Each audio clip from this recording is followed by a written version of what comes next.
Hello guys, ito na yung na-install natin ng chandelier light, yan o. Yan, in-install natin, yan o. In-screw natin yan mga loads, yung ano, yung dalawang screw, yan o. Yan, tapos yung wire, nilagyan natin ng plastic molding para malinis yung resulta ng ating pag-i-install, yan o. Kung napansin yung mga loads, yan. Nadaan ko yan dito. Yan, papasok dito sa power source natin. Kasi dito yung power source natin, yan o.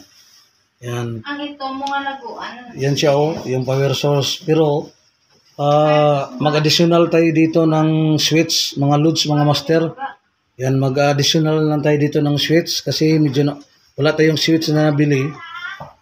Baka susunod na araw. Yan o. Susunod na araw, maglalagay tayo ng switch dito, mag-additional tayo. Yan na siya yung mga loads. Yan. Yan na yung install natin.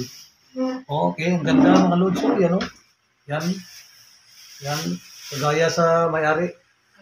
Yan o. Oh. Kita mo, yan o. Ang ganda. Very nice. Yan o. Pati yung orchids natin mga loads yan o. Napakaganda yan o. Yan, pang-indoor yan ang orchids yan o. Yan. Kita mo. Ganda mga loads. Yan. Ano? Chandelier light. Yan. Yan. Yan. Simple lang pag-install nito. Yan o. Hindi na tayo nag-drill mga loads. Ginawa natin. Nag-number nails tayo. Lagyan natin ng number nails. Pero unang lagay natin, medyo basa pa yung number nails.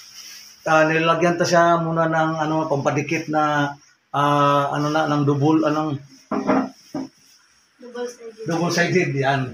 Double-sided, nilagyan siya ng double-sided. After 1 hour, tinanggal natin yung double-sided, yan ang resulta, yan. Sobrang lang matigas, dumidikit na lalo yung plastic molding natin, yan. No?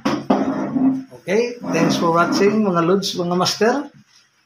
I love you all. Mwah, mwah, mwah.